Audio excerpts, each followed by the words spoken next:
نحمده ونصلي على رسوله الكريم اما بعد اعوذ باللہ من الشیطان الرجیم بسم اللہ الرحمن الرحیم۔ آج ایک اہم ترین سوال ہے جس کا جواب دینا بہت ضروری ہے، وہ یہ کہ اذان کے بارے میں ایک غلط فہمی عام ہو گئی ہے، اور غلط فہمی کی بنیاد وہ حدیث مبارکہ ہے جس میں حضور اکرم صلی اللہ علیہ وسلم نے حضرت بلال رضی اللہ تعالیٰ عنہ اور دوسرا عبداللہ ابن ام مکتوم رضی اللہ تعالیٰ عنہما ان کی اذان کے بارے میں تبصرہ فرمایا۔ سحری میں خاص طور پر حضور نے ایک دن فرمایا کہ تمہیں ابن ام مکتوم کی اذان غلط فہمی میں نہ ڈالے، بلکہ تم بلال کی اذان تک اپنا روزہ بند کیا کرو۔ ان دو اذانوں کی وجہ سے غلط فہمی ایک عام یہ ہو گئی ہے، لوگ یہ سمجھنے لگے ہیں، اور کسی نے کسی کا ایک کلپ شیئر بھی کیا میرے ساتھ کہ کسی صاحب نے اس کی وضاحت کرتے ہوئے کہا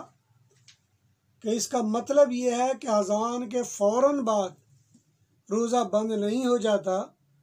بلکہ کچھ تھوڑی دیر تک کھا پی سکتے ہیں۔ یہ ایک ایسی غلط فہمی ہے، اور حقیقت بات یہ ہے کہ دین میں کسی مسئلے کے ساتھ جب ضد بازی جڑ جائے تو مسئلہ کبھی حل نہیں ہوتا۔ اب یہ بلا وجہ کی ایک ضد بازی جوڑ لی جائے گی کہ جی فلاں اذان ہے تو فلاں اذان ہے، چونکہ دو اذانیں ہیں تو ایک اذان پہ ختم نہیں تو دوسری پہ ختم کریں گے، یا اذان کے ساتھ سختی نہیں ہے، آرام سے بندہ جب چاہے افطار کر سکتا ہے۔ اس سلسلے میں واضح طور پر پہلے یہ سمجھ لیا جائے کہ حضور اکرم صلی اللہ علیہ وسلم پر ایک زمانے میں تہجد فرض کر دی گئی تھی۔ تہجد کی اس فرضیت کی وجہ سے اللہ تبارک و تعالیٰ کے حکم سے حضور اکرم صلی اللہ علیہ وسلم کے فرامین کے تحت عبداللہ ابن ام مکتوم ایک اذان دیا کرتے تھے، اور یہ بالعموم تہجد کی ابتدا پر ہوا کرتی تھی۔ اور جب نماز فرض کی گئی، فجر فرض کی گئی اور باقی نمازیں فرض کی گئیں، تو حضرت بلال رضی اللہ تعالیٰ عنہ اپنی اذان وہ فجر کے وقت کے شروع ہونے پر دیا کرتے تھے۔ یہ دو اذانیں تھیں، لہٰذا اس زمانے میں راتوں کو جاگنے کا عام رواج تھا، تو ایک غلط فہمی یہ پیدا ہونے لگی، گویا جب عبداللہ ابن ام مکتوم اذان دیں تو سحری کا وقت ختم ہو جاتا ہے، اور حضرت بلال کی اذان کے ساتھ وہ فجر کا وقت شروع ہوتا ہے، جبکہ اس سے ہمیں منع کیا گیا اور فرمایا گیا کہ عبداللہ ابن ام مکتوم کی وجہ سے تمہیں کسی غلط فہمی میں نہیں مبتلا ہونا چاہیے، بلکہ تمہیں چاہیے کہ بلال کی اذان پر اپنی سحری کو بند کر لیا کرو۔ اور یہ واضح رہے، ایک اذان تہجد کی ابتدا پہ ہوا کرتی تھی، اور تہجد کی ابتدا ہو جاتی ہے جب دو حصے رات گزر جائے۔ جب دو حصے گزر جائے تو تہجد کی ابتدا ہو جاتی ہے۔ اس لیے ہمیں کوشش کرنی چاہیے مسئلے کو غلط فہمی میں ڈالنے یا غلط بنانے یا اس کو کسی فرقے کے ساتھ نتھی کرنے یا اس کا اپنے مرضی کا مفہوم پیدا کرنے کے بجائے پہلے اس کا مفہوم سمجھ لیا جائے، اس سے نتیجہ اخذ کیا جائے۔ اس لیے یہ واضح رہے، حضور کے زمانے میں کافی عرصے تک دو اذانیں ہوتی رہیں۔ ایک اذان کا تعلق تہجد کے ساتھ تھا، اور دوسری اذان کا تعلق یہ بالعموم فجر کے ساتھ تھا۔ حضور اکرم صلی اللہ علیہ وسلم نے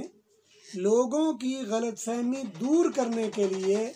یہ اعلان فرمایا کہ عبداللہ ابن ام مکتوم رضی اللہ تعالیٰ عنہ کی اذان کی وجہ سے کسی غلط فہمی میں نہ پڑا جائے، بلکہ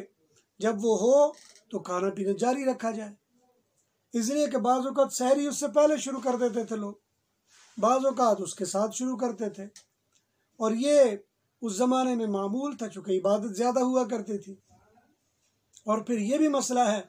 کہ قیام رمضان کے ساتھ اس زمانے میں آدھی رات سے پہلے پہلے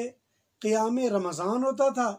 اور رمضان میں آدھی رات کے بعد عام طور پر قیام اللیل ہوتا تھا۔ یہ دو نمازیں الگ الگ نمازیں تھیں، اور امت محمدیہ کی خوبیوں میں سے قیام رمضان ہے، حضور اکرم صلی اللہ علیہ وسلم کی خوبیوں میں سے قیام اللیل ہے۔ لیکن ایک بات جو واضح طور پر معلوم ہو جانی چاہیے وہ یہ کہ اللہ تبارک و تعالی نے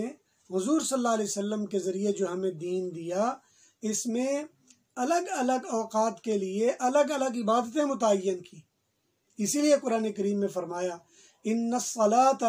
کانت علی المؤمنین کتابا موقوتا، نمازوں کو وقت کے ساتھ ساتھ متعین کیا گیا ہے،